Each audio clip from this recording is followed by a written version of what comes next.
Yeah, I think we're good, huh? So we're live today with Phil Pelucha. Um, yeah, this is a podcast about podcasting. I guess it's a meta podcast. I don't know else you could put it. So all you podcasters out there, I'm going to be able to pick Phil's brain today. From what I gathered in a short, my short little preparation for this podcast is that you do things a little differently than the other people, huh? Mm-hmm. Yeah, but quite successful. So please, just without any further ado, let's jump right into it, man. Thanks for coming on. Thanks for taking the time. It's great to be here. Thank you for having me. I think we're gonna have a lot of fun. Yeah, having fun playing. We had these one guests on, and Rebecca. She's like, let's play, and I was like, She looks at it like playful, you know. When you have these conversations with people, and it's better to be like that than let's work, you know. Oh, for sure. Like I have a saying that I use on a daily basis, which is your vibe attracts your tribe. So I like the idea of playing, because that's how you get to know who you want to do business with. That's how you get to know who you want to spend time with. So, yeah, I have a lot of fun with this. In fact, we were talking off air, like over 10,000 hours of podcasting, and I have to be honest, I think 90% of those hours have been pretty energizing. Like you get off a podcast and you're pretty pumped up because you've had an electric conversation. So yeah, we're definitely gonna have fun. I have no doubt. Yeah, my wife was talking about that the other day because I just was kind of like, no, I think it was talking to my dad. Because that's the first question you get as a podcaster, right? Like, so how much money do you make, and why? Like, where's your money at? And like you get that straight up, especially from people where like you're spending time, you built a studio, you're doing a thing, and like, so you make that much money? And I'm like, no, I mean, I don't. Maybe you can fix that for me. You can tell me how. Sure, we can. But yeah, but like the thing about it for me is, like you said, like I get so much when I have a great conversation with somebody. I feel like I should almost be paying them. Like I have such a great time with some of these people, and I learn so much, and especially doctors, and they're writing books and doing things that I wish that I would like to do. I look up to these people that I'm talking to, so I get a lot of that. I get so much emotionally from these people. Yeah.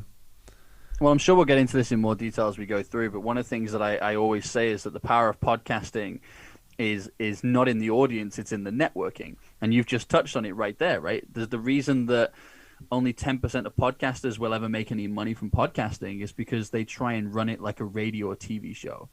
And a radio station or a TV station to make money needs a large audience, so you can sell sponsorship and you can sell advertising and you can sell merchandise and you can do all that kind of stuff. Yeah. But the reality is that it's actually like a VIP backstage pass to your industry, because the people who won't give you 5 to 10 minutes on the phone, or worse still, like if you were to contact a certain coach or a certain professional and say, hey, can we have an hour on the phone? They'd be like, yeah, sure, here's my invoice. Right? Yeah. Whereas on a podcast, they do that for free, and it's a one-on-one mentorship session. So you get to learn from the best people giving their best selves, and it's all done via a trade, because instead of trading cash for time, you're trading an audience and a platform for time. You're saying, come on and tell people who you are and what you're all about. Yeah. And in return, I'm going to learn from you. And as a host, I'm going to extract those golden nuggets. So, I mean, I'll talk to you about how that works for business and all that kind of stuff, but it's even just that shift of mindset change will change how you run your podcast. Because if your focus is on, I need to grow an audience to sell sponsorship or advertising, the people that you bring on are always aimed at how you're going to get a bigger and better audience. Yeah. Whereas if your focus is, it doesn't matter if anyone's ever listening to this podcast because I'm growing, learning, and earning from this, you'll treat it completely differently. Yeah, but I have like this thing of, I was trying to do it in German too. I know you've probably seen that I've done German and English, and I have. I checked out this other podcast, like a platform for podcasters to help you, and it was very, very marketing. Like all the people there, were all just marketing guys, and I kind of want to have.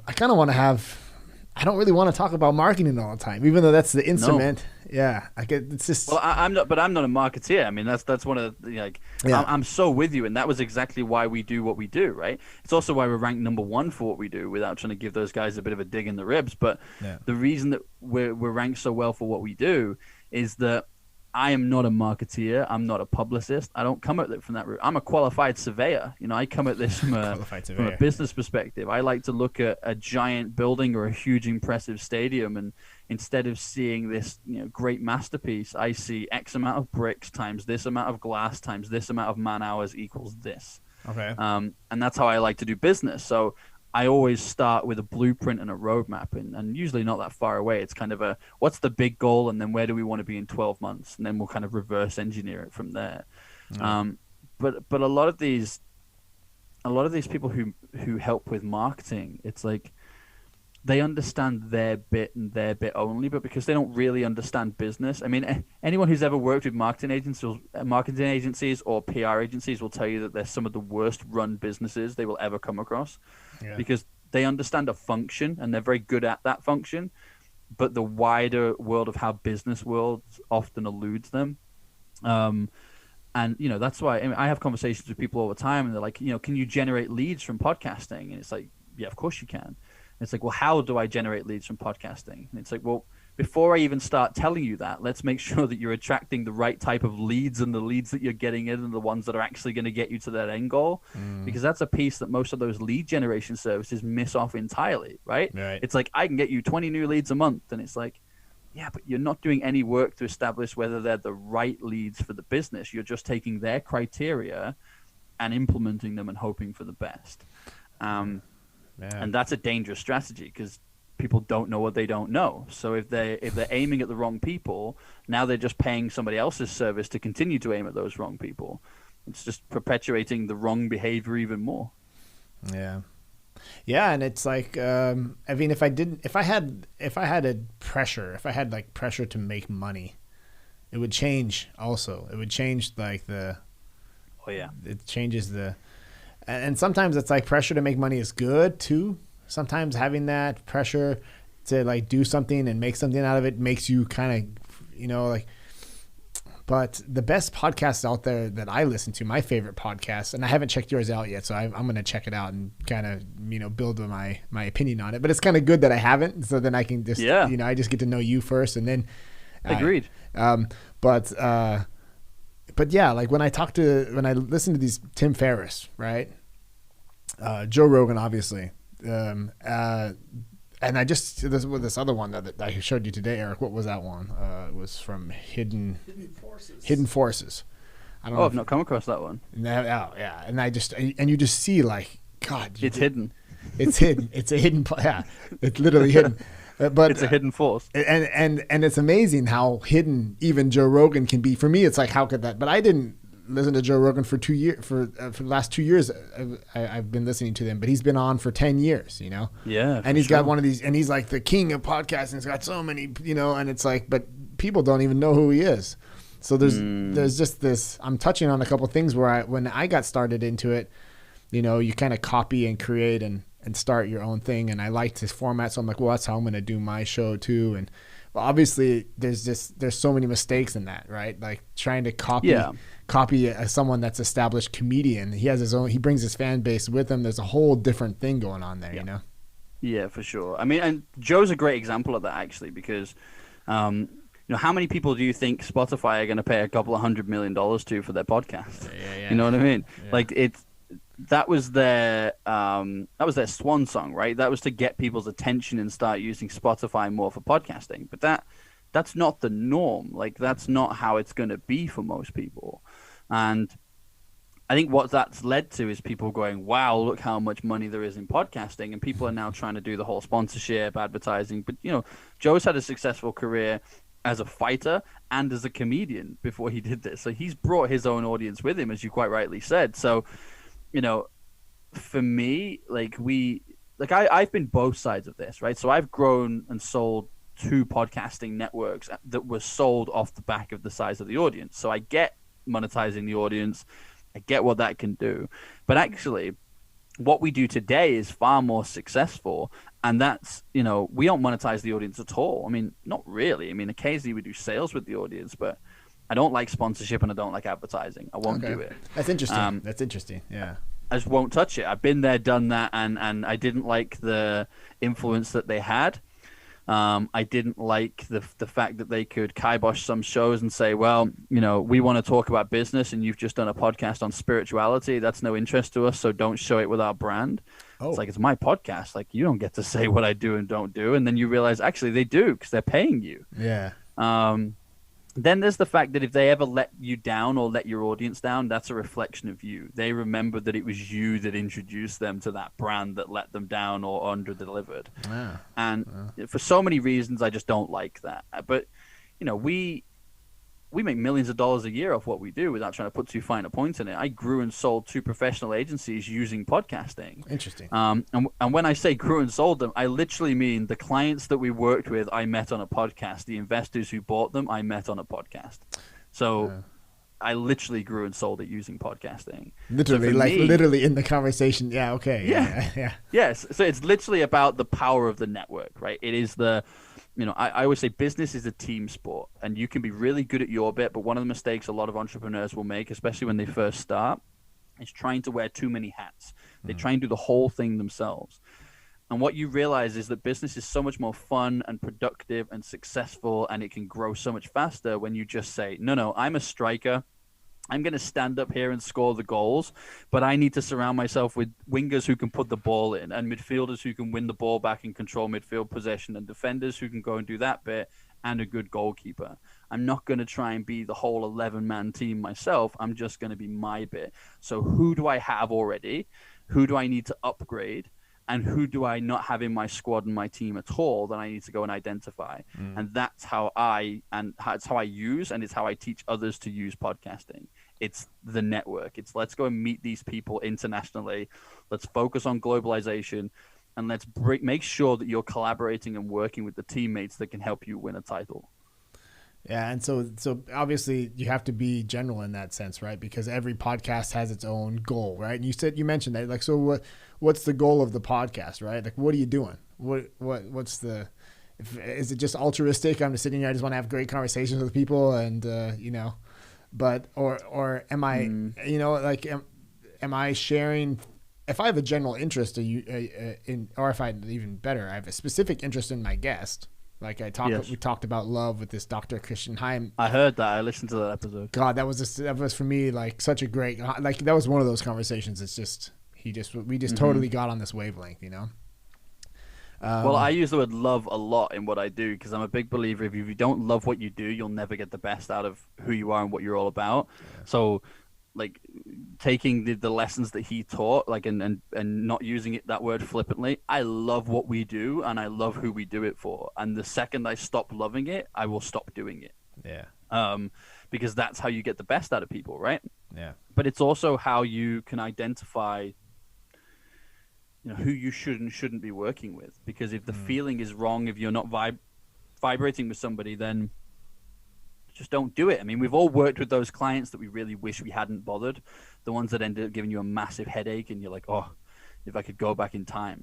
Yeah. And, a lot of that comes down to you made a logical decision. Logically, they want and could need your services, and logically, you quite like the fact that they're going to pay you money for it. But you suppress the feelings of it. You suppress the fact that it didn't feel right, and actually you tolerated that person because they were going to pay your invoice, but you didn't really like them all that much. And when you kind of realize that actually, as scary as that sounds, I mean, especially if you've got no clients right now and you're going to start saying no to people, that seems really scary. But it's the best thing you can ever do for your business, because if you're not going to respect your time, you can't ever expect anybody else to. Yeah, saying no is a tricky one.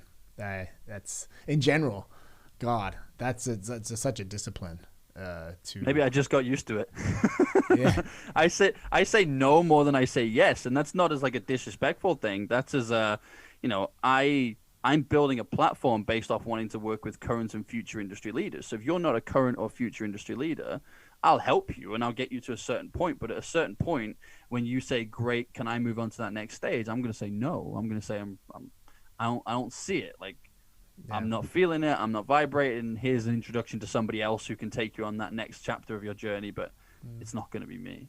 That's interesting. And you do that with podcasting. So you're having conversations, and you have we're talking about growing a podcast right now, right? Mm-hmm. It's kind of meta for me, right? Because but I guess I'm trying to like the why. The why is where I'm looking. Like why are we doing this? What are we reaching together? Where's our common goals? Where do we just have to find them through conversations and just kind of getting to know each other, and you just figure out like, okay, this is gonna fit, this is not gonna fit.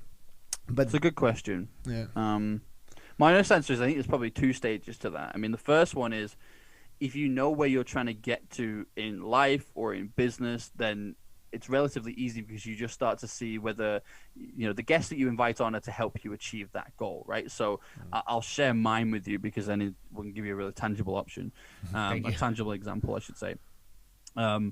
We do around 250 hours worth of business content for 15 plus satellite television networks globally at the moment. We could do far more than that. But for me, my big goal is that I want Billionaires in Boxers to become the most recognized business broadcast network globally. Yeah. That's my goal. Yeah. So for me, it's all about introducing people to my network and adding people to my network that are either going to be helping me to do that in terms of the actual skill set. We do a lot with the investment community. There's a reason that we have access to, over $1 billion worth of investment funds right now. It's because that stuff's expensive. It's going to need money, right? Yeah. I like working with the emerging markets. So working with businesses who are also trying to work in those emerging markets, or indeed who are in those emerging markets looking out and trying to go to NASDAQ or New York Stock Exchange or whatever. Like I'm constantly adding those people to my business. But at the same time, I have to look at that from a personal level. So me leading the business at the size it is now requires a certain skill set. And I'd like to think I have that skill set. Me leading this business as the world's sort of leading business broadcast network for what we do is going to require a different skill set. I'm going to need to learn new things. And that's a mixture of, probably three things. Health and wellness is definitely a big one. Managerial and leadership stuff is another one. And even in terms of learning more about the world of business so that I can keep upping my game. But then the final ingredient for that is spirituality. So I'm a big believer in making intuitive decisions rather than making logical decisions. So if I'm ever not sure what to do about something, I'll go and meditate on it and see which feels best, and then I'll go with the one that feels best. Yeah. I don't have to explain it to anybody. I just make the decision and do it. But those are three areas of my life that I'm constantly trying to improve and train and get to that next level so that I have the tools that I need when I get to that next level with my business and with the broadcasting network. Yeah. So I kind of take everything into consideration and look at kind of three options. Can I make money with you? Can I learn from you? Or do I want access to your network? If the answer is no to those three things, we're probably not going to have a conversation. Yeah, but if the answer is yes to at least one of those three things, we're going to have a conversation. But that doesn't mean I'm going to work with you. Yeah. That means I can see that there's a potential here. So we're going to have a conversation and see whether we vibrate together. I might just learn a lesson from you. I might get an introduction from you. I might get a client referral from you. Yeah. Or we might vibe so much that we go, no, this isn't a short-term thing. This is we're going to stick together and keep doing this. And it's the amount of times we hear the phrase, I like you, we should do business together. And then you map out how you're going to do the business rather than kind of here's my service. Do you want it? It's such an authentic and organic way of doing business. And, I say at the moment, we've got employees all over the world, but I'd say I have about 16 in my core team at the moment. These 16 people who I'm very, very close with. Every single one of them asked to join Billionaires in Boxers, not the other way around. I didn't find them and say, hey, I'd like to offer you a job. They either heard on a podcast or I interviewed them or they were introduced by somebody that I know. And they said, we love what you're doing. How can we get involved? And that, for me, allowed me to grow a team of people who are just as passionate about what we do as I am. And that, for me, is invaluable. It's also, you have this energy about you. It's contagious. It's. Thank you. Yeah, it's called ADHD. Yeah. But you know what? In all seriousness, it is nice kind of being able to drive that energy towards something. And like I'm one of these people that, if you tell me I can't do something, I'm going to do it just to kind of spite you. But I also I don't really understand my limitations. Like the way that I'd liken this is that we're all born equal, right? It doesn't matter whether you were born into a super rich, wealthy family that have all the power, or whether you were born into the poorest of communities and have had nothing. Like, we've all got the same unlimited amount of potential. We've got the same access to create, whether that's God, the creator, the universe, whatever. We've all got the same tools to be able to do that. Just some people use them differently. So when I meet people, like I meet very successful people on a daily basis. We have a number of billionaires who are actually within our network. And one of the things that's always fascinated me about them is don't get me wrong, they know more than I do. They know more than I do about certain aspects, right? And I'm always learning from them, and I love that. But I've never met someone that I thought was better than me, like fundamentally better as a human than me. Like I never met someone and thought I couldn't do what they do because they're superhuman. Like I've never met that person. Yeah. In fact, every time I meet these people, I go, wow, I can see how you've been so successful and you know so much about this and you're so disciplined here, and I want to learn that. But fundamentally, I've never looked at someone and thought, there's not a chance that I can learn those things, or not a chance that I can do that skill. And because of that, when I have these big dreams, these big visions and focuses, and say, well, why can't we become the world's most recognized business broadcast network? Why can't I empower 1 billion entrepreneurs? Why can't we do that stuff?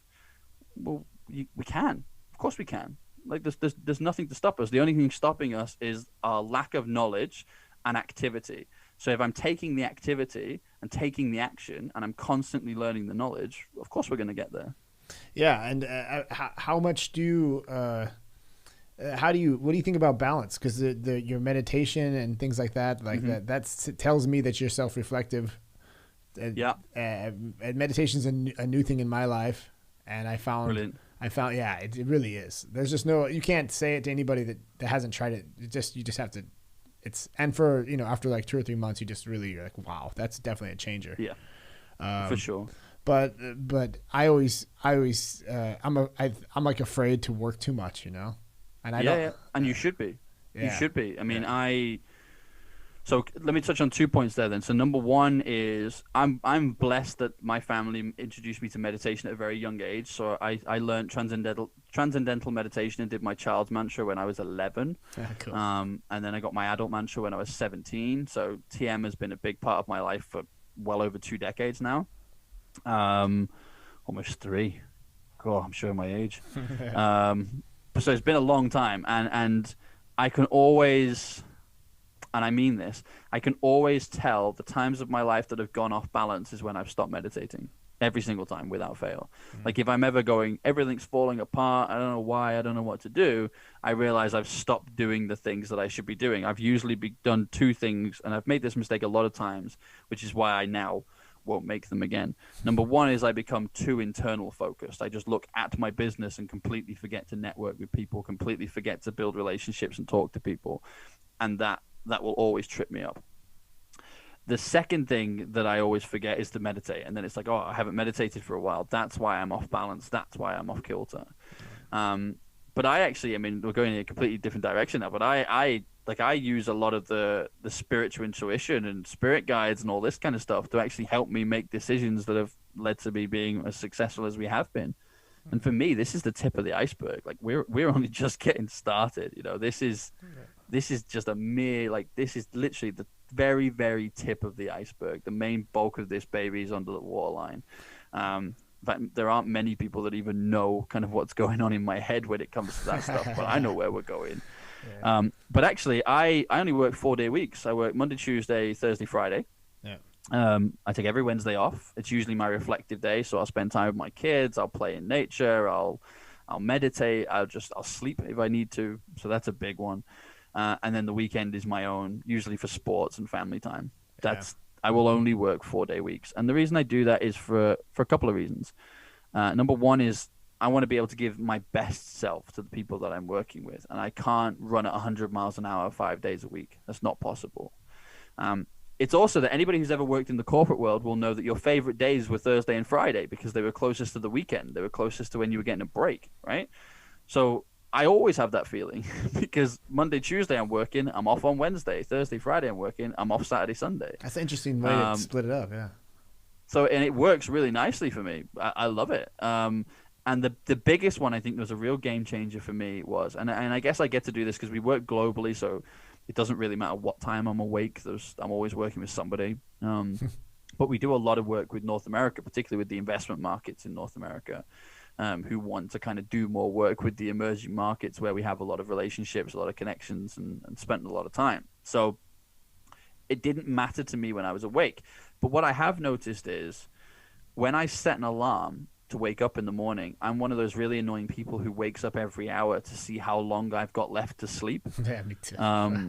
So I don't get a good night's sleep when I set an alarm. So now I don't set an alarm. I won't do a meeting before 11 a.m. my time. Yeah. If I wake up at 6 or 7, great. If I wake up at 10 a.m., fine. That was what my body needed. So I will just let my body sleep naturally, and I will wake up at the time that I'm supposed to wake up. Yeah, that's I started this whole 5 a.m. club thing a while back, and they should call it the 8:30 p.m. club, because oh yeah, yeah, like getting up at 5:30 or 4:30. I ended up doing it at 4:30 because I need about an hour and a half before the kids get awake. 7 p.m., 8 o'clock, I'm gone, man. Like I'm nowhere. But that's I'm with you. Yeah, I'm so with you. Whereas I've heard all that stuff, and I've tried. Don't get me wrong, I've tried it as well. Yeah. And I'm not knocking the people who've had some success that way. Like I love the fact that people will kind of say, well, I got a good breakfast, I went to the gym, I did some reading, I got some work done, all before anybody else was awake. Yeah, it's great, but as an entrepreneur, you'll know that you push yourself harder than anybody else anyway. So at 4 o'clock in the afternoon, when the rest of your team is working, you don't go home and rest because you started 4 or 5 hours before them. You just try and outpace them too. So you're getting up earlier than them and you're going to bed later than them. Well, now you're not productive at all, right? Yeah. And actually, this is kind of my problem with that whole hustle mentality. Yeah. It's like always be hustling. No, don't always be hustling. Understand the importance of rest, right? Rest is an incredibly important ingredient. I came from the world of sport, right? If you push yourself too hard, this is coming from a guy who got medically retired in my early 20s and should have been a professional player in the Premier League. That was where I was on course for. If you push yourself too hard, it all comes unstuck, I promise you, and it's a very painful experience, both physically and emotionally. So don't hustle, rest, hustle. Yeah, I mean, it's true though. Like there's especially when I got started getting started in. When I was learning how to program, and you go there, and programmers they're also like, they don't care about what time, but they 60-hour weeks, and they have this whole thing. Well, Einstein never slept, and there's almost like there's this guilt part to it of like you should just be hustling, you should be working, man. You got to be, yeah, I fell into that for sure. Like I also thought that I could just stay up and burn the candle on both ends. And you're right. Like the productivity just went not. The worst thing was I was just an asshole. Like I was literally just I was just mean to people and tired all the time. And it's like it impacts your relationships. It impacts those around you. It impacts your performance. Like all of these things are negative. And what? So that we can show off to our colleagues and say, oh, I did an 18-hour day yesterday. Anybody who ever says that to me, and my team know this very well, if you come to me and tell me you did an 18-hour day, I'm going to have a conversation with you about efficiency. Because how have you managed to spread work that should have been done in 8 or 9 hours into 18 hours? Yeah. You're clearly messing up somewhere. Like for me, my entire business, we all work flexi time. If you want to take your kids to the park in the middle of the day, then that's what you do, because the whole thing is aimed around well-being and making sure that you're as effective as possible. And you're not effective and efficient at 18 hours a day. You're just not. How is it running? Are you mostly remote then, your team, or are you guys there? Entirely. Yeah, entirely remote. Yeah. So we're in 6 different countries. Yeah. Yeah, entirely remote, dude. Yeah. We occasionally will need to be together for certain things. So if we're ever doing any live events, there'll be several of us together for that. That's cool. The team that do the television production, they're quite often together. But even so, I mean, they work remote and will come together either in like the studio or a co-working space like once or twice a week at most. But the vast majority of them will spend their time working from home. I mean, that's the joy of this today, right? Is that it's no shocker to anybody who's still working in an office, but it's no longer the industrial revolution. You don't need to up sticks and move somewhere close to your office and go to the office to do your work. Like you know, I got gigabit internet at home. What do I need to go to an office for? Yeah. I mean, obviously, like there's so much of that talk since the pandemic hit, and but you were set up before that, and so Yeah. So we've been remote working for 6 or 7 years now. yeah, Um, in fact, up until the pandemic hit, you probably would have described my family as a nomadic family. We probably split our time between 3 or 4 countries each year. I have a habit of following the sun. I don't like winter. Yeah. So every time it starts to get cold in one place, I'll go to the other hemisphere. Yeah. And that's worked for us, and it's led to a life that we absolutely love. But I want to stress that there's nothing special about me. Like I'm not next level. I mean, maybe Elon's an alien. I'm not. That right? guy's definitely an alien. Yeah, there's definitely something going on there, right? Yeah. But like, I'm not there, right? That's not who I am. I'm just a normal person like you. Like, genuinely, I came from a single parent family on benefits. Like, we were poorer than poor.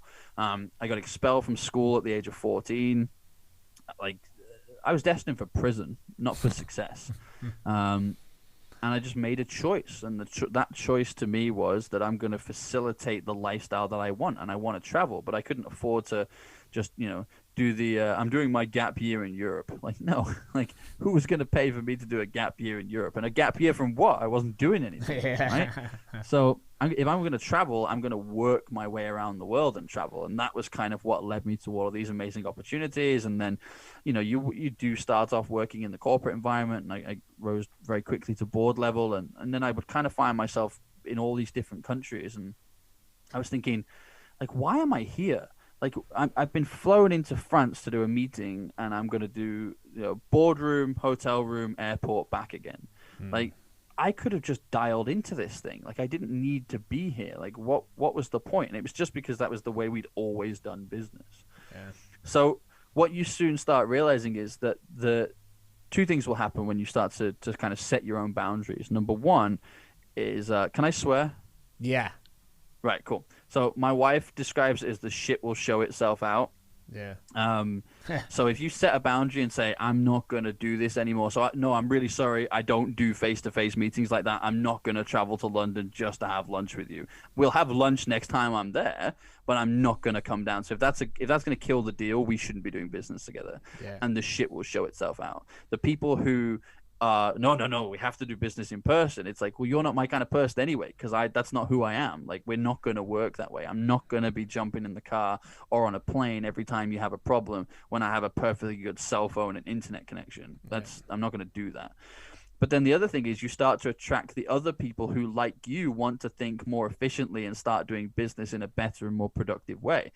And what I found, certainly from my line of work, is that these were the people who resonated with me when it comes to things like globalization. So, you've got a couple of attitudes in business, haven't you? Which I want to dispel right away as massive mistakes that people make time and again. One of them is start pricing low with the intention of putting your pricing up at some point. Mm-hmm.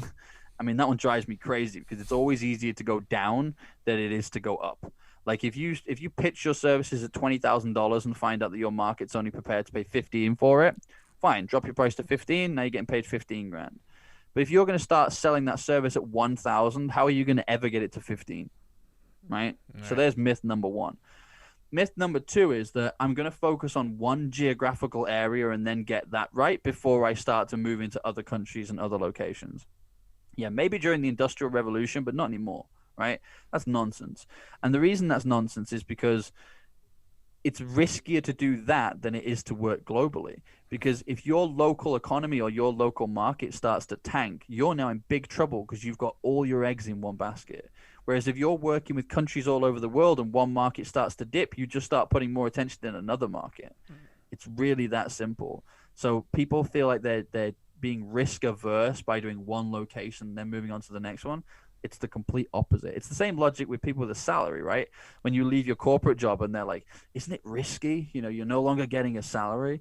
It's like, no, I tell you what's risky. Having one salary with a company that if it goes bust, you no longer have a salary and you're looking for a job alongside X amount of thousands of people who are now also out of a job. That's risky.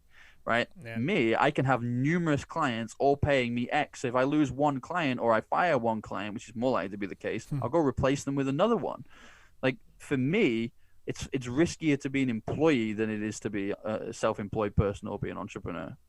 It's I'm trying to figure out, like, because as I listen to you, I hear this I'm trying to sniff out like your business kind of, I'm listening to you talking about like you have the emerging markets and investments. Yep. And right, so in the emerging markets, is that like because of the network that you've built, you have all of these other people that you've talked to, and that their business, what the businesses are that they're running, and you try and find the synergies? Or how is that? Like, is it kind of like you figuring out like, okay, well, this is my network here, and you investment guys want to break into this emerging market? Well, then you can exploit this market, this network that I've built through podcasting, and you, or how does that? Am I touching on it, or am I just? It's a good question. It's certainly an element of that, but for me, it's more about where was exciting me, and where excites me is the emerging markets, because they say that necessity is the mother of all invention, right? Sure. And we've become lazy in the established markets. There's no two ways about it. We throw a hissy fit if the Amazon order that we did late last night hasn't turned up by 10 a.m. the next morning. We're in a position now where we can order food to be delivered and it has to come to us within an hour, otherwise we're going to be on the phone going, where's my pizza? Correct. Right?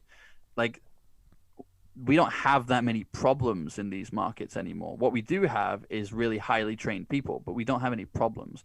Whereas a lot of these, emerging markets, they still have a lot of problems, but now they have the connectivity to be able to communicate and do business with the rest of the world. Okay. And there's a couple of exciting things that happen there. Number one is that they can now start to sort out the problems in those locations. But it's naive to think that just because Africa now has connectivity, it only means that Africa is going to improve Africa. I know agencies that are based across Africa that only work with US-based clients. They can do a better job and for a cheaper cost than most of the firms in the US can do it for. So actually, they're not staying to their location and improving there. They're coming for you. Like, this market's going to become more competitive. So if you're just going to sit back on your laurels and go, well, we're a New York-based firm, we've got 20 years experience. Yeah, good luck when the guys over in South Africa have PhDs, are better at you than your own job, and can do it at a third of the price. Like, you're in trouble. Right? So you have to keep on top of that. So that excites me, because I'm definitely a David versus Goliath kind of guy, right? I like I've worked for the big corporates, I've worked for the small to medium sized businesses, and I always enjoy helping the small guy beat the big guy. That's the first thing I want to say. Yeah. The second thing is, you're absolutely right. Having come from a valuation surveyor's background and coming from a finance perspective, the investment community, whether that's VCs, private equity banks, funds, venture capitalists, whatever, they have a portfolio, and they have a diverse portfolio. So they'll still be investing in the established markets. Of course they will. But many of them are looking over at those emerging markets and saying, okay, what comes next? So a great example would be, the best fintech banks in the world are coming out of Singapore and Malaysia. No comparison. Like, it is the best market for it. And that poses a few challenges, right? Challenge number one is, who's going to make that connection? Because whilst that fintech bank in Singapore might have aspirations of floating on the New York Stock Exchange or NASDAQ, they don't want a corporate loan shark who's just going to come in and give them money for a big slice of the business. They want someone who can actually facilitate that growth and that process and that transition. But who's also going to be the person that identifies that growth strategy and that map? Because, even just down to logistical things, like how you advertise in Asia is not how you advertise in the US. How you manage people in Asia is not how you manage a team in the US. So just because you have a good business in one market doesn't necessarily mean that you're going to have a good business in another market. There has to be lessons that are learned and things that are learned with that. Now, what I am not is the person who teaches all of that stuff. That would be ridiculous to even suggest that. What I am is the person who recognizes where those gaps and potential problems are, having worked with both of those markets extensively, and can say, great, you're going to need leadership training as to how to understand how to get the best out of the US market. You're going to need a different style marketing approach and agency. Let's go and introduce you to some people that resonate with you, usually through a podcast. Let's put you in front of 5 or 6 agencies, and let's see which one you resonate with the most, so that we know who we're going to be doing business with. Yeah, and just podcasting as a tool of networking and communication. I see that now. Yeah, dude. And do you know what the great thing about that is? That there's byproducts that come from that, right? So that's the primary reason. That's the number one reason. If you're missing that reason, I don't even know why you're doing it. Is my honest answer. Yeah. But then the thing that comes from that. So let's carry on with the marketing and agency side of things, right? If you hire a marketing agency or an ad agency, their biggest complaint usually about their client is that the client doesn't create enough content for them to kind of be able to work with. Sure. And the client looks at them and is like, well, isn't that what I hired you for? I'm paying you like this monthly retainer every month. Correct. You create the content. Dude, right? That's us. That's my job. Like I'm that guy. That's me saying that. You just took the words out of my mouth. Okay, so using that analogy then, right? So you've got the two sides there that are now completely different space, right? So what ends up happening is the ad agency ends up doing their best interpretation of what they think that client's voice should be within the industry because the client isn't giving them enough to work with. Right. Well, if that client is off doing networking and podcasting and introducing people and meeting people to collaborate with and doing business partnerships with and all that kind of stuff, and the byproduct of that is an abundance of podcasting content that they can now give to their ad agency, that ad agency is no longer doing their interpretation of that person's voice. They're actually working with that person's voice. Okay. So even if they want to turn that into blogs and press releases and news articles and whatever, they're doing so based off that person's voice and that person's interview, which is why I say it's a byproduct, and it's a very impressive byproduct. But then the third aspect of that is, if you want to do direct outreach to people, I mean, I hate this, and I'm sure you do too, but, hey, Phil, can we connect on LinkedIn? Yeah, sure. Great. Next minute, it's like, boom, here's a War and Peace style sales pitch. It's like, I've got the perfect product for you. And it's like, we've never even spoken. How can you know that you've got the perfect product for me, right? So there's two options with that person. You either warm them up and get to know them, right? But that's time consuming. And it's not very efficient either, to be completely honest. I mean, I liken it to think back to your class in high school. How many dickheads were in your class in school? 50%? Like 50% of your class were probably a douche? At least, right? Yeah, right? Yeah, okay, so at least 50%. It's about the same in the general population of the world. So if we assume that 50% of the world are people that you won't resonate with, like, why would you want to try and warm these people up and kind of see? Because at best, you're going to get 50% return, right? And that's just for someone who's not a douche. That doesn't mean they can afford you or they want to do your services or work with you at this point. So what I do is something that I like to call fishing with bait. And I've done this for years. I teach my clients to do this. 100% success record over the past 6 years is take that content that you've now built the relationship, so you've already won from it. You've given it to your marketing team or your ad agency, and they're now repurposing it. There's another thing. I'll tell you about that in a sec. But now you've done that. You're fishing, right? You've cast the net out. You see what's going to come back. So what happens next is that you want to direct outreach. So it would be something along the lines of, hey, Remington, connected with you on here, brother, because your profile reminds me a lot of people that we work with and have a lot of success with. I'm not going to cold pitch you, brother, because I hate it when people do that to me. But here's a link to a podcast interview I recently did with such and such a person talking about this, this, and this. If it resonates with you, I'd love to jump on a call and learn more about you. Yeah. They come to you. Like, the people who resonate with you are the ones that come to you, because one of three things is going to happen there. They're either not going to listen to it, and you weren't going to have any success with them anyway. They listen to it and they don't like you, right? And they would have been the customers who would have been the headache. They would have bought your stuff because it sounds good, but they would have been a real pain in the backside. And then there's going to be the ones that listen, resonate, love it, and go, actually, I want to have a conversation with this dude. Yeah. And they're the people you want to be working with. Yeah, I see that. Like that, I can see that just becoming a. I mean, of course, you have to take a little bit of the time to be like this. But see, then you're searching that person out that you want to have a conversation with.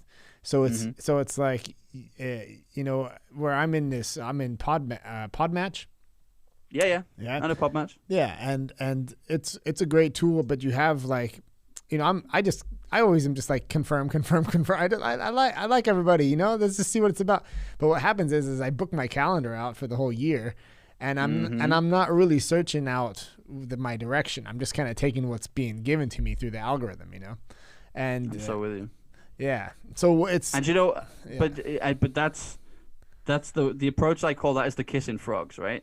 You're kissing frogs and hoping to find a prince. And how often is that going to happen? Yeah, like it happened. But I have to say, compared to just talking to myself with Eric, it's a step up from. Like, listen, I'm with you, but at the same time, like imagine filling that calendar full of people who actually, you're either going to learn, earn, or have access to their network from. So it's every step you take is getting you closer and closer to that goal that you have. But I'm afraid. I'm afraid to hit up somebody like that I really want to talk to. I'm actually afraid of that, which is bullshit. I know that's bullshit. Why? Yeah, I don't know. Like, what's the worst they can say, dude? No. Like, seriously. It's like, let's choose a crazy analogy, right? If you want to interview Tony Robbins on your podcast, like Tony has a team of people to stop you getting to Tony, right? So you can't just go to his team and be like, hey, I want to interview Tony, because they're going to be like, well, no. He's busy, go away, right? Yeah. But what you can do is interview Tony's friends. It's appear on the podcast and interview the hosts who Tony has appeared on. And now you're starting to introduce yourself to his world. So if you've done 5 or 6 interviews with his friends, you're now 5 or 6 times more likely to be able to get Tony Robbins on a podcast. Yeah. Because you're no longer going through his booking team. You're going to get an introduction via WhatsApp from a friend. Yeah. That's far more productive. A great example of that would be, I was talking to somebody about movies. I won't say who, because it's a dear friend of mine, and she's probably listening, so I love you very much. Fair enough. And we were talking about podcasting and movies, and we were doing this. We've got this self-development movie coming up, and I was really excited about it. And she said, I've done work with Steven Spielberg for the past 20 years. Would you like an introduction? And I was like, you're going to introduce me to Steven Spielberg to talk about podcasting and a movie? She's like, yeah, I mean, I can't guarantee he's going to work with you, but I can at least make the introduction. So she did. It was like a FaceTime thing. Just brought him in on the call. It was only a short thing, and it was like, let me know when you get to this stage and we'll have a conversation. Yeah. But like, can you imagine me trying to email his team being, hey, listen, I'm creating a movie and I want to chat to Steven. Is that possible? Yeah. It's like, imagine, I wouldn't even have got a response, would I? Yeah. Well, do you ever have like imposter syndrome in that moment? That you're just like, where's my life at here? Like, who am I talking to? Occasionally I'm like, okay, I am not worthy. That kind of thing. But I guess, like I said earlier, like I've never met someone that I thought was a superhuman person. I've met very successful people, but I've never met someone and thought, you know, I'm not worthy of having a conversation with this person. Like I don't. It's kind of a weird thing to think. You're right. Like it's more just like an insecurity of, you know, or but you're right. Like just. You make so much sense in so many levels there. So it's like I'm glad that this is recording. We're definitely going to go back on this one, not Eric. Are we live, by the way? Yeah. Okay, good. Yeah. I mean, I know we're recording, but I mean, are we live out somewhere right now? Yeah. Okay, brilliant. I love it. So people should be writing along with this as we go, right? Yeah. This is exactly where we're at. Yeah. Yeah, I'm sorry. I thought that was clear, man. I feel bad now. No, don't be. I love it, but this is why I'm checking out swearing before I just start swearing like a sailor, because that's what I do. But yeah, but I'm with you, dude. Like this is. Look, people are just humans, right? Yeah. They pee and poop like you. Yes, I was just gonna say, like, exactly. Just go on the toilet. Like so, just have a conversation. So, what's the worst that someone can say is no. And actually, here's a little trick that I'll give you, right?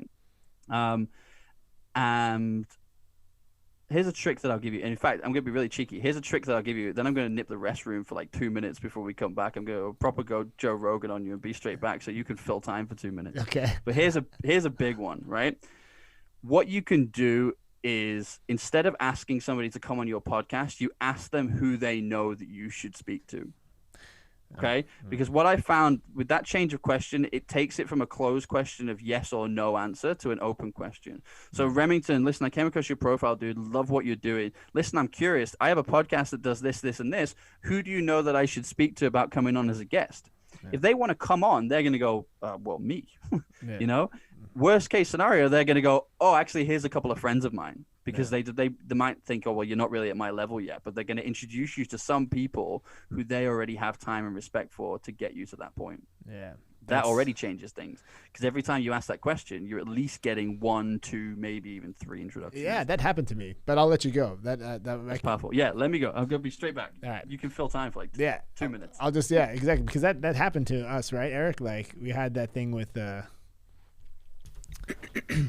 Yeah, we had that thing with one of our guests. Like I wrote this woman on LinkedIn kind of like he's saying, like I pitched her, like, I think we actually met on one of these other podcast networks, but we ended up writing in LinkedIn and the messaging there. And it was like, okay, you want to be on this podcast? And she's just like, well, she said it really politely. Like, I'm rebranding at the moment. Right. So she doesn't have the time for it. And yeah, like she's like basically saying no, but she made because I must have been polite enough that she was like, well, here, why don't you, like, she kind of gave me off to one of her, redirected you to a more worthy opponent, and that we're gonna have that conversation. I think it's like next week. It's plugged in there, but it's some really interesting stuff on that he's talking about, the way that, because that's the thing about this is like we behind the scenes stuff. I would love to talk to Tony Robbins, but I've never really thought about it as a fact of like he said, he's got a whole team of people that are trying to keep you away from him, right? Yeah, because you're not the only one that got this idea. Yeah. And that's with probably every famous person. Yeah, but it doesn't necessarily have to be a famous person. I guess it's just even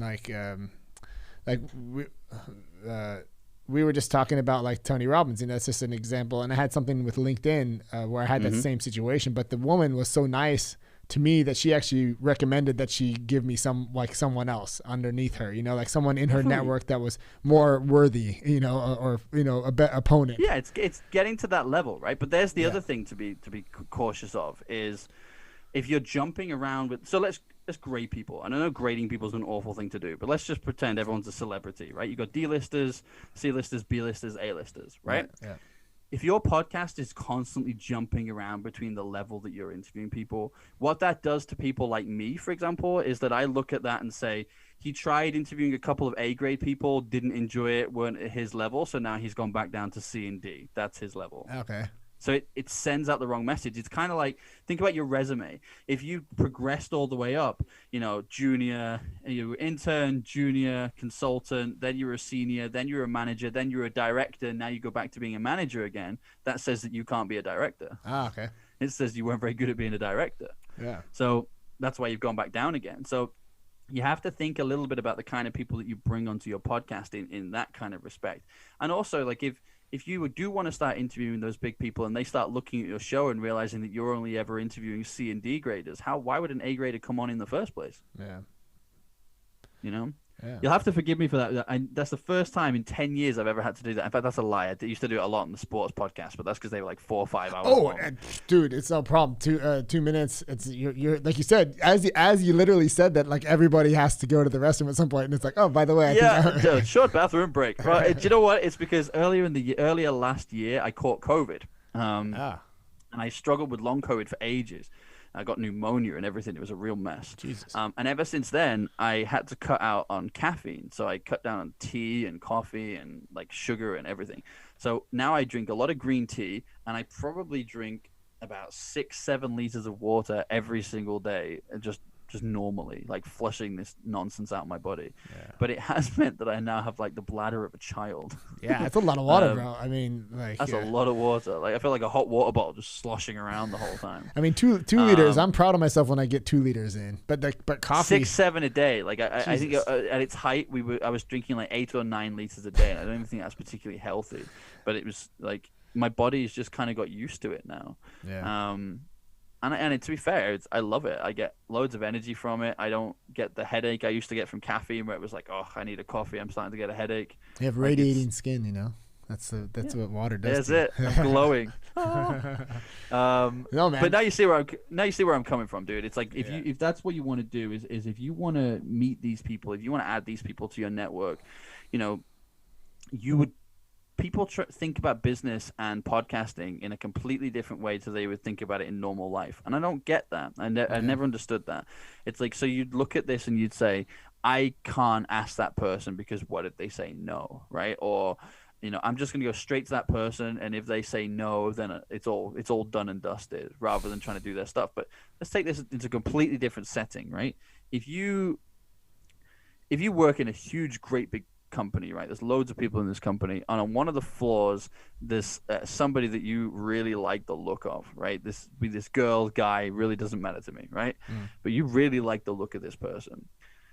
You've got a couple of choices now. You're either the kind of person who's just going to go straight up to them and go for the kill, right?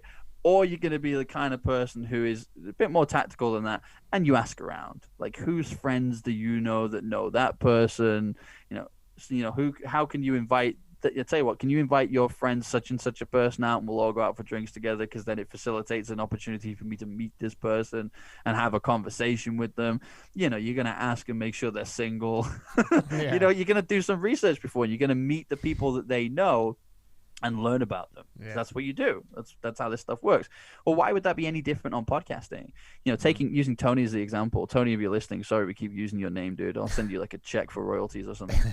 Mr. Robbins. But use Tony as an example. If you want to meet Tony Robbins, like, you don't do that by emailing info@tonyrobbins.com or whatever it is. You do that by meeting the people that Tony knows and seeing who resonates, because you're far more likely to get an introduction from a friend. And it's the same with me, right? If I get, I don't know, 100 emails a week from different PR agencies. We've got this client that wants to come on your show, wants to meet your people, blah, blah, blah, blah, blah. Even the TV stuff. I mean, the TV stuff is even worse. As soon as somebody finds out that you're the guy behind a TV show, you get bombarded with, I've got this person and here's why they're perfect for you. It's the LinkedIn spamming all over again, right? Yeah. And I'm so likely to ignore that email. It's untrue. Like, most of them go straight to spam. I don't even read them. Okay? And that's if you get my email. Then I've got my team going through the other emails accounts, so like the info at the VIP bookings emails, all this kind of stuff. Like, they'll read it, dismiss it. Most of them, like 90% of the time, they won't even come near me. If they looks like a big person, they'll come to me and be like, Phil, such and such a person's message, what do you want me to say with this? And then we'll facilitate a conversation. But let me tell you something. If somebody's introduced to me via a friend of mine or from somebody in my network, I will never ignore that message. Never. Because, like, why would I disrespect my relationship or my friendship with this person? Even if the person that they're introducing me to isn't somebody who fits into our process, or isn't somebody who, I feel is kind of, sounds awful, but kind of at the level that we should be working with, I at very least can give that person some pointers and point them in the right direction and make some introductions for them that are going to help them. And like, that's good karma. That's being a good person. That still helps somebody. Like, you don't have to interview them just because somebody asks you to. You can still make introductions to them and say, well, actually, these people will probably work better for you and help you more than mine would. Here's the introductions. Let me do it for you. But that's what I'm saying. Like, if you come via my friends and via my network, like the people that I know, like, and trust, I will have that conversation with you all day long. If you send me a cold message and spam me, you're probably going to go as a spam. So if we use that rule for most people, especially most successful people, change your approach, right? Start to map out who it is that they know, who are they friends with, who are they working with, whose show have they been on more than a few times, so there's clearly a relationship there, and then reverse engineer it. And maybe you're not ready for that. Maybe the shows that Tony Robbins is doing, you found that there's 10 podcast shows that he's done, more than twice. Dean, for example, he's done Dean's stuff millions of times, right? Or maybe you're not at Dean's level yet. Who else is Dean interviewing? Go and speak to those people. Go and start working with those people. Yeah. And just work your way up. Yeah, see, that's the thing. I had this visualization of because you said about going up and then going back down. So it's like, it's just finding that curve, finding that position. Like, okay, well, I'm a D. Let's just work our way and like nice up to C and stay there for a while and kind of figure out the grounds. And I mean, it would be such a discipline to, by a fluke chance, if you got something coming from above, to be like, no, I'm not ready for it yet. That would be pretty hard, and you know what? I mean, it comes down to you and where you're at. I mean, it may well be that person you say, do you know what? I'd love to, but we've got a 6-month running schedule at the moment. Can we pick up this interview at that point? Or can we do the interview now? I'm looking to release it in 6 to 8 months time and work up to it, right? There's nothing wrong with that. But my attitude towards this has been, you also get to see how far off that level you are when you do those types of interviews. So I'll give you the analogy that I like to use in the way that I picture it. Yeah. And I appreciate you're in a different country, so it should make sense to you, but it's the way that my brain works, unfortunately, or fortunately, one of the two. I see it as a sport, right? So using that example of like, okay, I'm at D at the moment. So D for me in terms of soccer, football, and I look at the English league, is I'm probably in League 2, right? I'm a League 2 football team if I'm a D. So what do I need to do to get out of League Two? Well, I need to surround myself with players that could be the top end of League Two somewhere in League One, right? Yeah. So that I can win some of those games and win promotion to League One. Now I'm in League One. My focus for the first part is not getting relegated again back down to League Two. Right, that's and it's football. about surround. Yeah. See what I mean? Yeah, that's so football. now it's yeah, about. Yeah. Go on. Sorry for interrupting. I said that's football. No, that's go all on. I wanted to say. That's how football works. Exactly. You can go back down. Yeah. Yeah. Exactly. Yeah, of course you can. Yeah, you get relegated and get promoted, right? Yeah. So next step is, okay, well, I've got into League One. How do I make sure I don't get relegated, and how do I surround myself with players who are capable of challenging for the league and can do well with me in the championship? And you just keep going and keep going and keep going. And listen, let me stress this. Not every player needs to be a Premier League player. Not every team will be a Premier League team.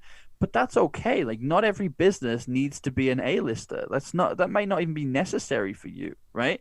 Mm-hmm. You could have a really great business in League One. A great League One side. You're always there or thereabouts. You know, you're mid-table, challenging for the league from time to time. You're winning some trophies. Your fans are happy. The board's happy. Investors are happy. Players are happy. You're having a good time. You don't really want to get promoted to the championship, because if you do, you're probably going to have a season of getting your ass handed to you because you're not a championship side. You're a League One side. Right? Fair enough. Nobody wants to do that. I mean, I've seen that time and again in the Premier League. Like, I often think about this with a team. This is many years ago, but a team called Derby County. Sorry for any Derby fans that this gives horrible memories to. But Derby won the championship, and they won it at Cantor as well. Like, they did a really good job. They had a great season, and they were only beaten like once or twice all season, and they were having a really, really solid season. They came up to the Premier League, won promotion, then they came up to the Premier League full of confidence. I seem to remember like most teams beat them like 4-0. I think by the time Christmas rolled around, you already knew that they were being relegated. They literally had an entire season of wondering how many goals they were going to concede each game. Terrible. Like, every time they got out, they got battered. How depressing, right? Yeah.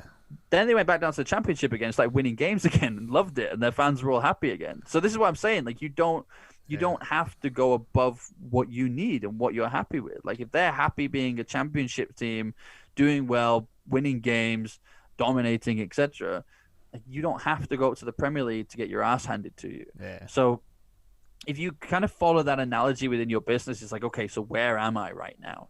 And what businesses would I be happy with? Do I really want to work with Goldman's and Microsoft and Apple? I mean, is that even the level I want to work at?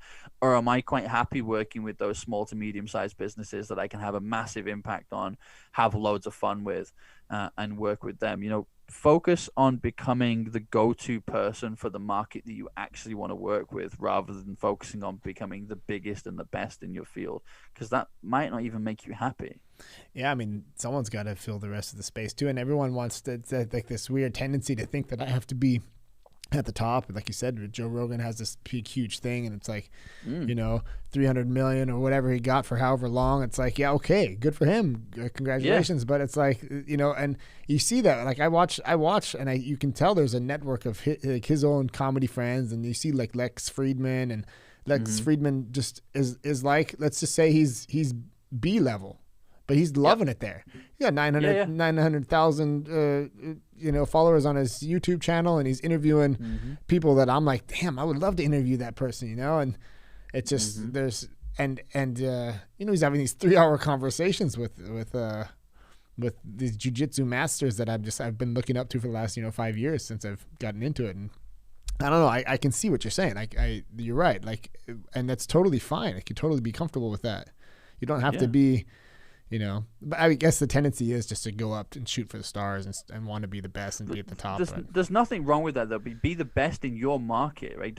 We had this conversation earlier. Don't imitate other people. Don't try and be Joe Rogan. Try and be the Joe Rogan of your field, the Joe Rogan of your industry. Like, you don't have to be Joe. Like, don't try and beat him at his own game. I mean, look, Joe has a blast with his podcast, right? Yeah. That's why it works so well. That's why it's so successful. It's so authentic. He just has fun. So, but the people that he has fun with are probably not the same people that you're going to have fun with, not necessarily. No. So, who are you going to learn from? Who are you going to grow from? Who are you going to have fun with? Like, that's where you need to be focusing your time and attention, right? And honestly, that's where the money is in podcasting, right? We will make $6-7 million in the next 12 months, and the vast majority of that will be done through relationships that we either have already through podcasting or are continuing to make through podcasting. And I don't sell sponsorship, and I don't sell advertising. See, that's something that's mind blowing to me. That you're able to do that without having to. Okay, so I'm going to take off for a minute and read this ad. Yeah, but that just cheapens what I do, doesn't it? Yeah. I mean, and suddenly you lose that peer-to-peer relationship. So let's choose like some of the investment community that we work with. Like some of these guys single-handedly are managing $500-600 million funds, right? They have, I've got one guy in particular. It's like several $1 million in a fund, like several $100 million in his fund. Ex-Wall Street guy, like 30-40 years, grew and sold an investment bank. Like this guy went into retirement, got bored being retired, and came back out. Yeah. Right? Yeah.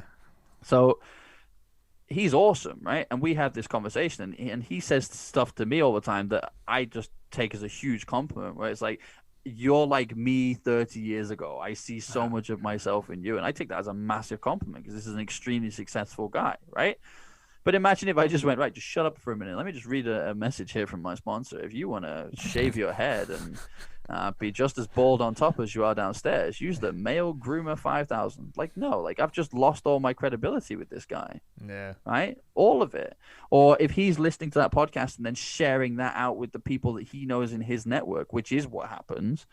And, they're listening to these adverts and they're like, oh, I feel the same about adverts. I have the YouTube Plus account or premium account, whatever it's called, just so I can skip the adverts, right? I don't want to watch adverts every 5 minutes. Yeah. So why would I want to listen to it on a podcast? Like, if you think that the money in podcasting is in advertising and sponsorship, then you've missed the power of podcasting. Full stop. That's definitely a unique perspective, I have to say. Like I'm gonna do a little bit more research on you, man. I gotta check out your website. I love that you also have like this basically this profile that you just send, but it's all in there. Key facts, your bio, like it's so prepared, so it makes it so easy too, right? Like I can just read through. Well, that's what we do for our clients as well. I mean, it's we'll facilitate the relationships, and so that's our marketing one sheet, and then we send it across, and it will be the same for every single client we ever work with, because the aim is to kind of have this conversation as smooth and as easy access as possible, right? Like this. Let's avoid the whole 15-20 minutes of a podcast just feeling each other out and asking basic questions. So what is it you do? Tell me, why did you get into this industry? What do you like?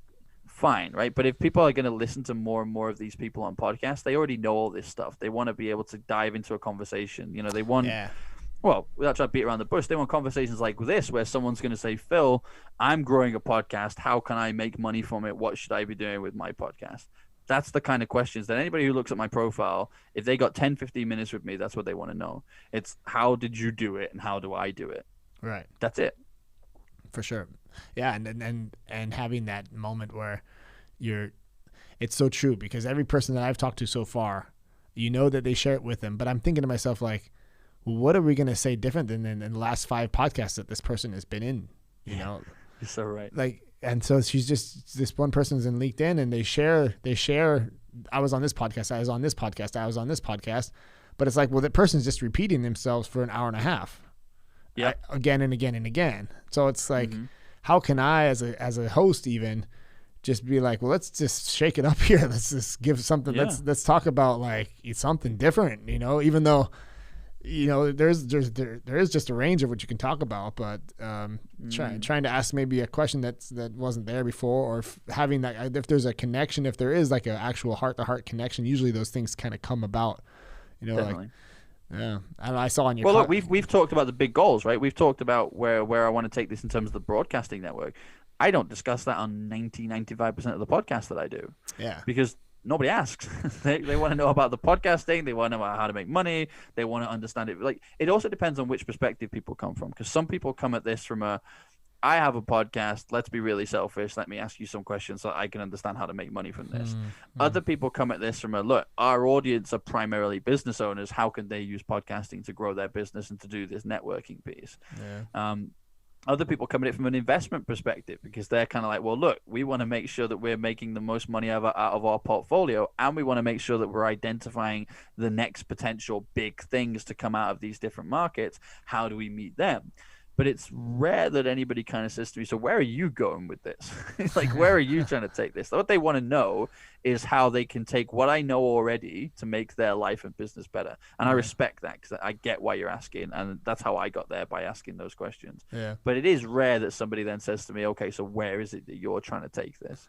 Well, I appreciate you that you're sharing that. You know, I didn't know if I was overstepping my bounds there. You know, I just no touching. That is Dude, that, after this long on podcast, there are no such thing as overstepping. Right, and that's the best thing about it. Like having, and when someone is willing to like share these things on it and just be open, it creates so much value, right? For the people listening, they're just like, God, I never really, you know. I mean, obviously, like everybody wants to have a successful business that's making millions of dollars a year. Everybody wants that, but like there's just a million ways to do it, and like you said, like every single person is going to get there in their own way, so it's hard to map it out. But taking this podcast example, you've created a playbook for it, and like I said, like I'm thinking to myself, like in my head, I still haven't figured it out. You know, I can't just figure it out on the fly right now, like how he does it with the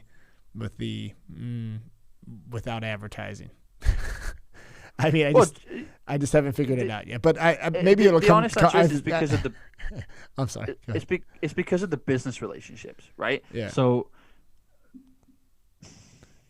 Yeah, it's because I can either charge sponsorship for an episode, right? Yeah. And let's say I think when we did our sports podcast, our last sports network that we sold, we were probably making about $1,200 profit per episode, and we were doing like 3 or 4 episodes a day, something like that. Nice. It was okay. Like I'd phased myself out of that, to be honest. So I wasn't really hosting many of those shows, if any at all. I was more guest appearing from time to time, and it was more like a radio show at that point. Like we had regular hosts that did certain slots on certain days, and that was what people expected, and that's kind of how it grew and how we sold it.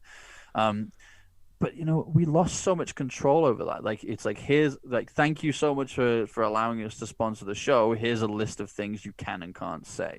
I mean, like a big one would be like when we started getting more US listeners, we got banned from saying the "see you next Tuesday" word, and that in the UK is like common part of our language, right?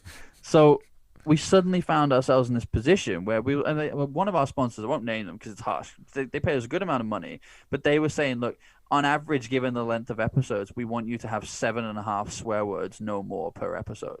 So we're now like counting how many times we've swore, and someone would go on a rant and they'd swear like 4 times in one speech, and we'd be like, well, that's the show's swear quota up, and that sucked. Right, that really sucked. Yeah. It was like, this is stupid. I don't like this. Yeah. And then you'd have to edit bits out that people have said that were really valuable because they swore in the middle of it, and we'd go over that quota. Yeah. And it was like, this isn't working. Right, this isn't what I want. And that was $1,200 per episode. Right. Then we go back to like 2 weeks ago. Let's just take a real life example. I met somebody who runs a fintech bank, and they are in Southeast Asia. And they came to me and said, look, our vision is to go to the US. We want to do business in the US. We want to be on NASDAQ. Like, this is where we're going. However, we've got this conversation with this bank at the moment who've told us that we have to get to this level before they'll prepare to invest in us. And I was like, well, that to me says something completely different to what it says to you, because if they were really interested, they'd invest in you even if you were pre-profit. What they're essentially saying is, we don't trust that you've actually got the growth potential you think you have, so prove us wrong and then we'll have a conversation. I said, and that's a completely different way of looking at it. So we learned about their business. We did this whole interview with them. I was on their show. We did this whole relationship building. And then after the show, they said, look, can we pay you to do some consulting with us? Like, can you come in and do this growth stuff with us and really help us map this out? So I said, sure. Now, we had the big conversation, and it turns out that they can't actually really afford our services at this point. They can afford to pay some sort of a monthly retainer, but actually they can't really afford to kind of just say, here's the money, go and do it for us. So what we did in exchange was we did a monthly retainer plus equity. So we own a percentage of the business. So we did the whole growth strategy. Now, bear in mind, this is only 2 weeks ago, right? So we've in these 2 weeks, we've had this conversation on a podcast. We've signed them up. We've got the equity. We now own a slice of the business. I've already introduced them to 3 investment partners who are currently doing their due diligence on them that I already know. I know 2 of which are pretty 90% plus likely to invest. The third one, possibly not, because they want it exclusively, and I don't like the whole exclusively stuff. I like kind of the collaboration piece. The David So versus it Goliath spreads thing. the risk. Yeah. Say again? The David versus Goliath thing, like having this. Yeah, you're trying to help them out. Yeah. Exactly. So, but you think about that now, right? Okay, so we're getting money from these people. They're about to get invested into. So even if I was to take my money out the second that investment's done, which I'm not going to, but even if I was to sell my shares at that point, I've already made a great profit, right? But actually, if I keep working with this business, which I'm going to, and I introduce them to the right people and they get the right funding and they end up on NASDAQ and I own, 4 or 5% of this business, that's extremely lucrative for me. So that is worth far more than the $1,200 I would have been paid by a sponsor for that episode. Yeah.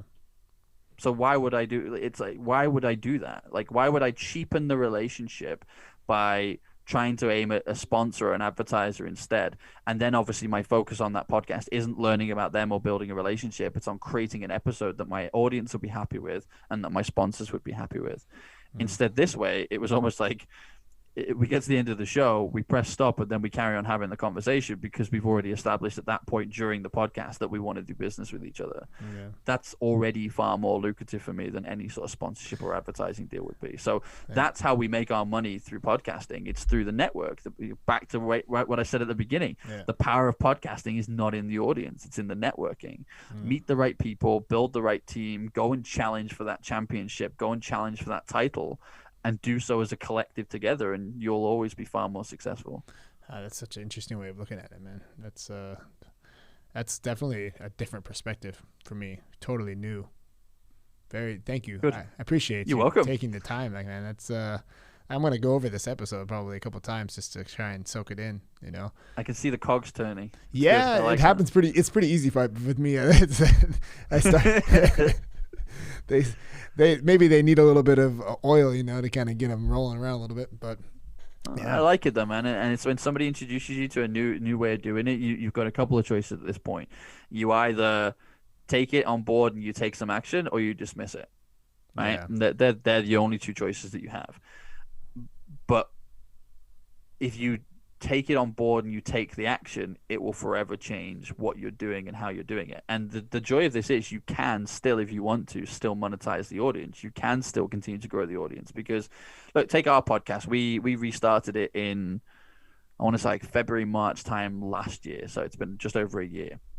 We got 350,000 subscribers and 2 global radio stations that air our content. So we have an audience that we can use. We have an audience we can monetize. We have an audience we can sell sponsorship and advertising to if we really wanted to. But we grew that audience not through any paid advertising, not through any sponsorship, not through anything. It grew organically. And there's 2 ways that happened. Number one is that we're having very authentic conversations with great people. So people want to get involved and they want to hear those conversations. The other way, and this is actually probably the more fruitful way, is stuff like this. It's guest appearing on other people's shows, because there will be 2 types of listeners to this, right, that are listening to what I'm saying right now. There's the people who are going, this guy's crazy. Like, who is this guy? And they never want to hear from me ever again, right? If they see my name, they'll probably avoid that person's podcast. However, there's also the group of people that are going, this guy's onto something. Like, he's got some good ideas. It's clearly working for him. It's working for the businesses he works with. I want to learn more. And they're going to do 2 things. They're going to go check out my podcast and go subscribe because they're going to want to know the people that I know. They're going to want to learn what I'm learning. And they're going to want to go check out things like Podchaser and things like that to go and see which other episodes I'm appearing on, who else I'm talking to, so that they can go and learn some more stuff. But that's how you grow your podcast network. You appear on other people's shows and the audience follows you. Yeah. Now, use that as an analogy, right? And I use this analogy all the time. Are you going to be able to grow your audience and get more sales faster by starting your own exhibition or being a keynote speaker at already established and existing exhibition? That's a really good metaphor. Yeah. Obvious. It's an obvious one. Yeah. I mean, but then people kind of go, I started my podcast so I can get more sales. And it's like, that doesn't make any sense to me. Like, your podcast is not about sales. Your podcasting is about networking and learning. Other people's podcasts are about networking and sales and credibility, but mainly networking and sales. Your podcast is about learning, because the role of a guest and the role of a host are 2 completely different things, right? Right. Your role as a guest is to add value. That's why you're there. You're here to give golden nuggets, to showcase what you can do, to kind of give people that advice. So if they want to come and do business with you, they can. your role as a host is to extract those golden nuggets from your guest and create some content that you're learning from and that your audience can learn from. That's not going to get you sales, not directly anyway, because if you're getting sales from your own podcast, you're probably, as in like in this style podcast, right, it probably means you're talking too much about yourself and not enough about the audience, not enough about the guest. Yeah, correct. Yeah, I mean, especially as a host, right? Like, and even Joe will go, like, Joe's people, they know that he's doing that. Like they'll interview him in his podcast, right? Because he's that guy that people want to hear from him, you know. Yes. But it's a different established thing, like we talked about before, and you're right. Like, I found that there was a moment when we were trying to, like, we didn't have any guests and I was just doing it by myself and I was just talking the whole time, you know, and it's like, what am I doing here? You know, like, I would try and create an episode or whatever and try and have something to talk about or read out of a book or, you know, but I felt like it's way more, first off, like, for me at this level, it's great to be a host. Cause like you said, I'm learning, I'm doing it.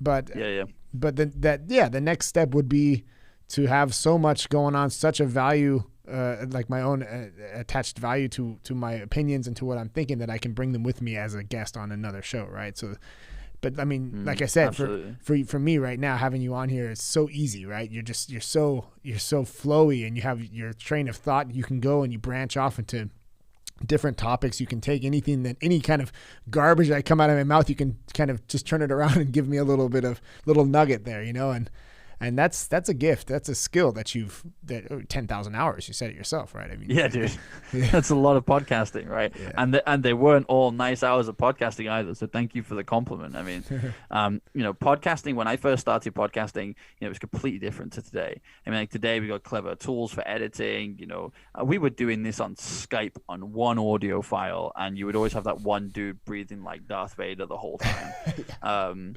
You know, and then you'd have people that don't understand mic etiquette, so they would realize that they wouldn't realize that they need to mute to talk to somebody else, so they'd just whisper. So like halfway through you saying something, they'd be like, "Can you make me a cup of tea? Yeah, do we still have any of those hobnobs left? Yeah, just bring some of them." And it's like, what? It's like, dude, we can hear you. It's like, oh, sorry, dude, does anybody want any hobnobs? It's like, but you kind of just have to run with that and have fun, right? Yeah. But it was also the fact that if I ever invited a guest onto a show, now we're going back like 12 years ago now, something like that. If you invite someone onto a show, especially a business owner, they used to behave like you were inviting them in for a police interrogation, right? It'd be like, who are you? Why do you want to know this? Do you work with the IRS? And it's like, no, I'm not some sort of clever auditor, dude. Like, I'm trying to learn about your business. I don't give a toss what your tax returns say. I want to learn about you and your business. Whereas now, as you said, like, you invite someone onto a podcast, 9 times out of 10, they're flattered to be asked, so they're going to say yes. And that's where you need to keep making sure that you're always leveling up and you've got that strategy there. In fact, let's do this as a little exercise before we go. All right. Because I think if we use some tangible examples, it will help you and it should help other people. What do you do as a business? Where do you make your money from at the moment? What's your skill set? What do you do? As a marketing agency. Okay. So this one's even easier then. Yeah, right. Okay, so the type of clients that you work with. So talk to me about, you know, don't talk to me about the name of the client, but talk to me about the type of business that if they come across your door, you're going to go, yes, I can help them. They're going to love me. It's going to be amazing. What does that business look like? Well, I'm pretty local here in this little province, so I'm pretty any small business, sole proprietorship type of business. So those are the businesses that I have clients. Those are my clients here locally. So is that who you want to work with? It's more. That's a no. It's a no. I just don't want to say it so loud. No. Listen, but that's okay. Like, because you can say that online because look, they're lucky to have you working with that market. But the fact that you have aspirations to work bigger and better, that shouldn't upset them. If anything, that should excite them that they already have a pre-existing relationship with somebody who's already going to get bigger and better. So that's not a negative. That's a positive. Okay, so let's say you want to stop working with just the smaller businesses and you want to start working with some of these, let's say, mid-sized agencies or mid-sized businesses, right? So you want to go from people, I mean, I'm not even talking like a massive leap here. I'm talking, we want to go from businesses that employ less than 10 people to businesses that employ 50 to 100 people. They're going to have a bigger budget. They're still going to be decision maker based, so you don't have to go through board meetings and all that kind of nonsense to get there, right? So what you want to do is build a relationship with those people. So what you do is you make a list of your existing clients and you look at the sectors that they are currently in.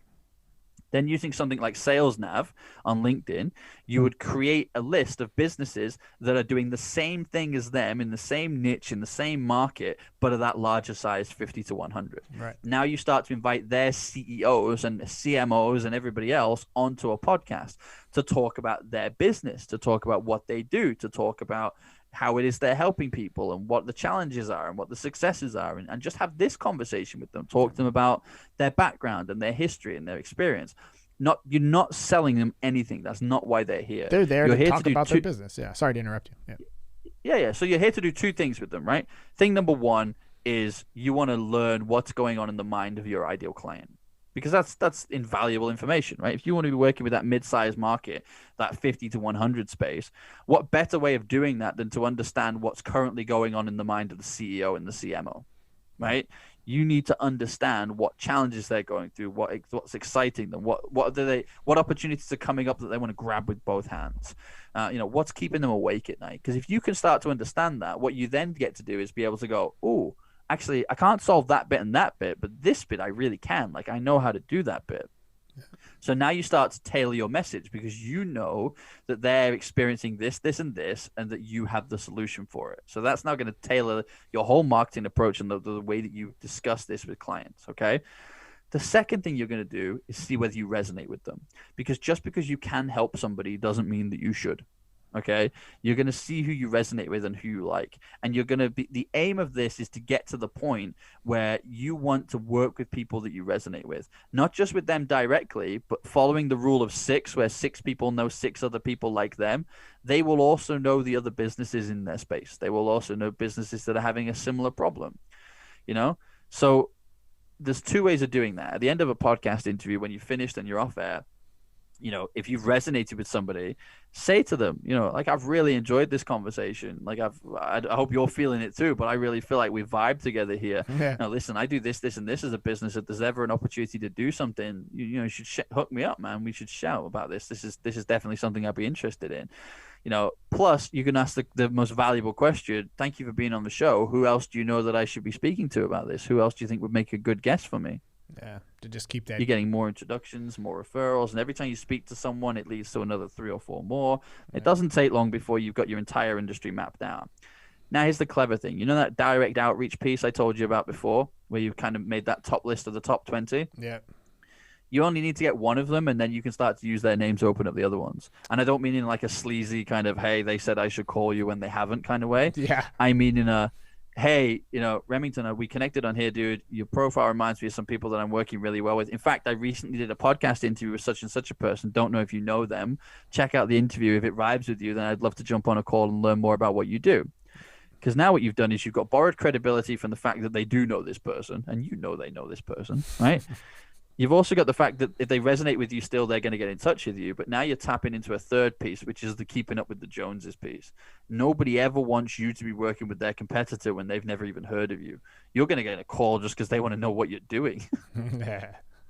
You know what I mean? Yeah, for sure. So if that's how you grow your marketing agency, literally take that step, listen back to this podcast, take those steps, start mapping out those businesses, apply the strategy I told you before, and before you know it, you will have the handful of clients within that small market where you're working at the moment with those solopreneurs and those smaller businesses. You'll stick with the ones that you love. You'll stick with the ones that you really want to work with. The ones who you're currently just working with, and I'm not going to ask you to admit this because they might be listening, but the ones who you're currently working with just because they pay your invoice, but actually you're not really that bothered about working with them, you've outgrown them and you can now move to the next level. But now what you're doing is you have a nice mix of the medium-sized ones that you were aspiring to work with and the solopreneurs that you enjoy and love working with. And you keep doing that. That's now you're in, right? So using the analogy we used before, you've now just been promoted from League 2 to League 1. Now you need to start surrounding yourself with players who are capable of challenging for League 1 and taking you into the championship. Bro, and you say you don't drink coffee. Like, I couldn't imagine what you used to be like when you did drink coffee. Like, you're going, man. I love it. Like, you got me. I'm just motivated here, right, Eric? Aren't you feeling it? It's just like, thank you, man. Thank you for You're just, most welcome, brother. For just opening up and sharing all that. That's just very, but it's like, it's doing it, right? Like how many people just like think, oh yeah, but you got to do it, you know, and You have to take the action. gotta Somebody once told me a quote, and I've held it very dear to me ever since, which is the universe rewards action, not thought. right. True that, man. Just do it. Do the steps. And do it. I love this this whole thing about being like when you have that connection with somebody. Like I've done that. I've done the opposite in my life, and every time I regret it. Like when you're like, oh, I don't really care for this person, but let's just do this anyway, and you just it always turns around on you. It's like, why? They're always the pain in the ass, right? They're always the one that gives you the biggest headache every single time. It's always the client that you've done the discount for, or you didn't get a great feeling, but you just thought it's just going to be a small project. I'll just do it to get some cash in the bank. It's always them that ends up being a massive pain in the backside. But what I genuinely believe is that that's life testing you a lot of the time, because as soon as you get the discipline to start saying no to those people, more of the right people start to show up, because the universe has been like, oh good, right, he gets it now. He gets that he shouldn't just be filling his time with these people, so let's give him people he should be filling his time with. And you end up working with people that you just love working with. Like I mean what I say. I love what we do, and I love who we do it for. It shows, man. It shows. Yeah. And this on that note, let's just say goodbye, if that's cool with you. It sure is, brother. Yeah, it sure is. I really enjoyed this. Thank you for having me. It's been great to be here. Yeah. Hope the audience have taken a lot away from it. Like as you said, it's about taking the action, right? It's about getting on with it. You know, how many people have an entire bookshelf full of these self-help business books, and they'll still buy the next one that comes out because they read it, like what it says, and then don't take the action. Tony Robbins. Like, dude. You got to stop looking for the silver bullet. Just get on with it. Take the action. Find your way. There's plenty of stuff out there. For most people, you already have all the pieces of the jigsaw in place. You just can't be bothered putting them together. Yeah. True words. All right, man. Phil Pelucha. Thanks so much for having me, brother. Man. It's been great to be here. All right.